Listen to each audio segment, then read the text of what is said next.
मुर्दे निघ माझ्या घराच्या बाहेर. अरे पण मम्मी झालं काय? अरे तुझी डॉक्टर काय कंपाऊंडर व्हायची पण लायकी नाही. अरे पण मम्मी मी मदत करत होतो तुझी. अरे आजची मदत केली ना तर माणसं अशी मरून जातील. अरे पण मम्मी ऐकून तरी. अरे मम्मी आमचे पैसे वाया घालवले.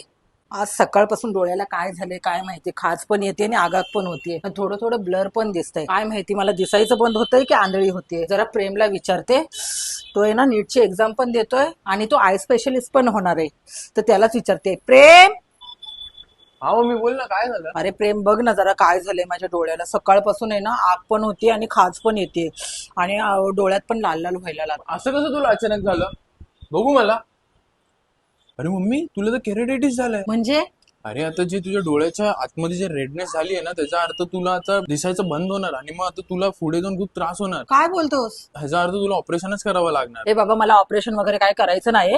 तुझ्या ह्याने बघ काय होत असलं तर. अरे मम्मी तू टेन्शन का घेते? ऑपरेशन वगैरे करायची काय जरूरत नाही.